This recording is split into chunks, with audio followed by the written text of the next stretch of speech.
This is Victoria 3. It's a grand strategy economy sim set in the Victorian period. It's the latest installment from Paradox, and people have had a lot to say about it. Some good things, and some bad. Mostly bad. I'm coming at this fresh, as I've never really played Victoria 2, so bear that in mind.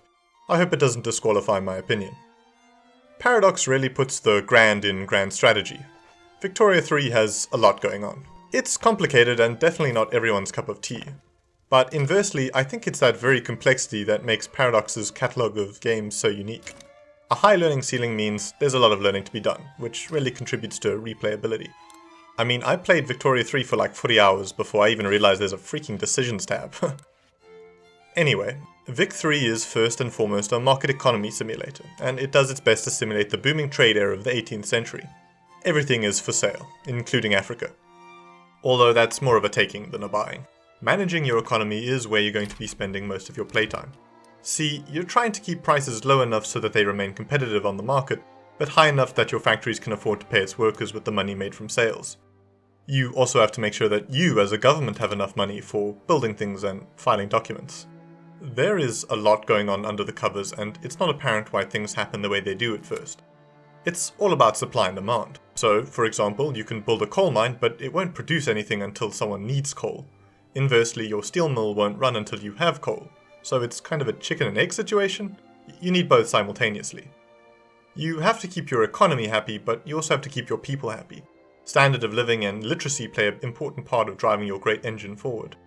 People need to eat, but they also need chairs and drugs, and they want it for cheap. Again, you have to juggle. You want to reduce the cost of consumer goods to increase standard of living, but if you reduce it too much and unsustainably so, your populace will get used to the fine living with all the coal they have, and then get really upset with you when the prices go back up, and then do a little revolution right when you're about to go to war with Russia. Your markets are also interacting with everyone else's, so fuck it, just import all your goods. It's much cheaper than building up your own industry after all. But then when you go to war with China, who provides you with China, you'll be Chinaless. And revolting, again. 'Twas the age of revolutions, I guess. There is a pretty complicated political system under all of this. You have different interest groups vying for power and clout. That's actually a word. Anyway, you have to keep them happy by passing laws that appeal to them, but these are seldom the laws that promote economic and social change. Change is scary, I guess. See, back then, kooky ideas like giving women rights was enough to cause insurrection. I like this whole system because a lot of these laws aren't just direct improvements of each other's, but rather offer dynamic ways of running your empire. Authoritarian regimes enjoy a comfort of high authority, which lets you directly buff your individual provinces, but it doesn't give much room for the interest groups to grow. My biggest issue with the political system is that it's run on a chance-based system. When you're trying to pass a law, it has a percentile chance to go through, or stall, or trigger an event. You can increase this chance by a bit, and events can help or hinder too. But some laws are so powerful to pass that getting unlucky can really slow down a playthrough, looking at you per capita taxation. I guess everyone is at the whim of the system, but man, does it suck when you have a 50% chance to succeed for 4 straight attempts and your law just doesn't pass. There's also an extensive tech tree. It disappointed me when I saw it at first, but it only grew on me. It's the slow but important approach to research, where the tech tree is simple, but almost each tech is monumentally important. I say almost because there are some really underwhelming techs. There's this one that doubles your coal output, and then there's this one that gives you 10% influence. I think I didn't quite get it at first because it's hard to understand what a lot of these benefits are. Most tech in the production tab just offers upgrades, but once you know how important they are, you know what to beeline for. The military and warfare system is directly connected with these other systems, but is otherwise quite simple. Perhaps too simple? They have said that they're working on giving the player a bit more control, but at the moment all you can really do is assign a general to a front line, and ensure that they have good enough equipment and a good supply line.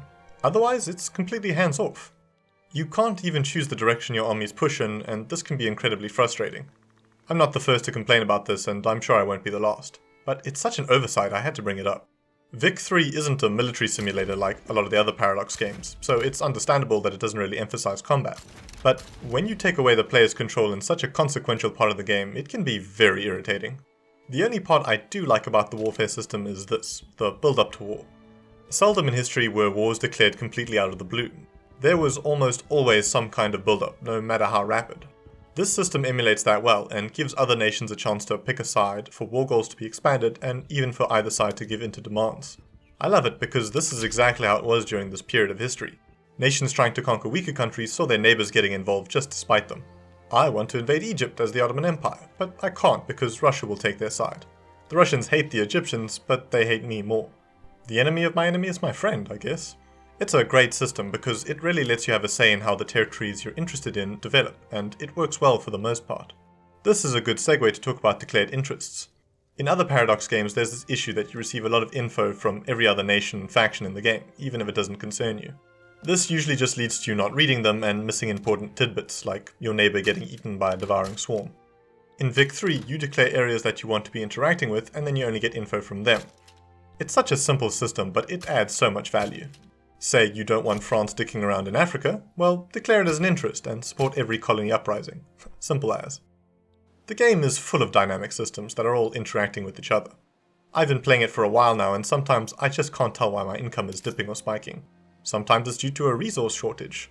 Sometimes it's the AI opening and closing trade routes continuously just to fuck with your economy. This highlights what I think is the game's strongest point. War on a global stage is often fought through economy. You could absolutely ruin someone by doing something as simple as cancelling a trade route, or going to war with a nation that they're dependent on for a resource. Hell, you can damage someone's economy by just importing too much stuff from them. Nobody can get all the resources they need for their people, so trade is essential. But it opens you up to this exact vulnerability. It's just such a great dynamic that opens the floor to a lot of shenanigans.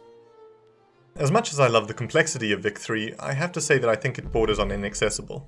Tutorials are a game's first line of defense against this issue, but unfortunately the game has a very hands-off approach to teaching new players.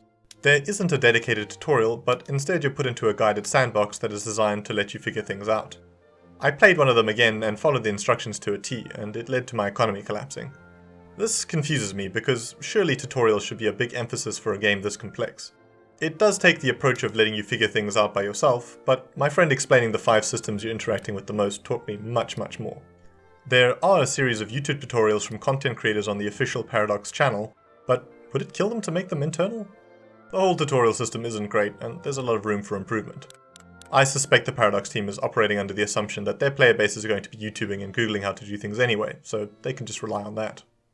The user interface is another line of defense a game has against overwhelming players, and I think Vic does alright here. For the most part, you can click through and use the nested tooltip system to figure how things interact with each other. It was only a few times where I was really left unable to figure out why something is happening. I've seen a lot of people complain about how clunky it is, and I only really think this is true for the trade menu. Ideally, you'd probably want to see what's going on at a glance, but the devs really wanted you to look at all this pretty artwork. On this point, I searched for what Vic 2 looked like, and I can see why they decided to emphasize aesthetics this time round. But surely we can enable a condensed mode once we've absorbed all this artwork sufficiently. Especially in the late game where I need to scroll through like 200 trade routes to get to the one I want to cancel. I can understand that they wanted to make the menus look good, because besides the pretty world map, these are what you're going to be looking at the whole game. I do like all the steam and mechanical sounds. With gameplay that mostly revolves around clicking things and opening tabs, giving them a bit of flavour was the right move.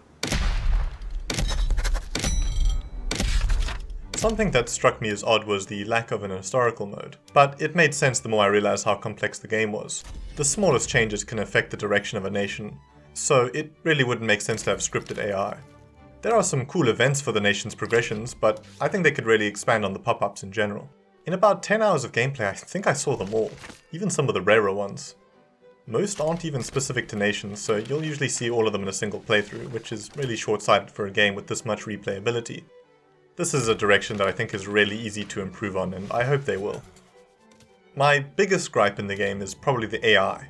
They're competent for the most part, but man, in the late game they really start to fall apart.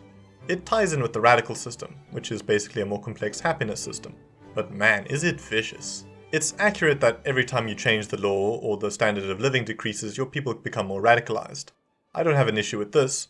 What I do have an issue with is how gnarly it is. At any given point, 10 to 40% of my population fucking hates me. And the AI is way worse at managing this than I am. Almost every nation in the game will have 1 to 2 revolutions per playthrough. I often climb the leaderboard not by doing well, but just by keeping things stable. Maybe it's intentional to make the game interesting and challenging, but man, it really feels like it's impossible to keep radicals down. Maybe the solution is just making the AI smarter. They do well to thwart your expansion, but they just can't seem to keep it together. The subreddit is full of them doing just wacky things. In conclusion, Victoria 3 is a lot. It's a lot to handle, it's a lot to learn, and it's a lot to manage. It's a game that takes time to have fun, and it can be a bit frustrating getting there. Once you do figure it out though, it can be a blast. The sheer randomness and amount of nations you can play as means you can come back time and time again. If you've played any of the other Paradox games and have an appetite for this kind of experience, then I recommend it. There aren't a lot of games that will let you colonize the world and commit war crimes, so get it while it's hot, I guess. Thanks for watching.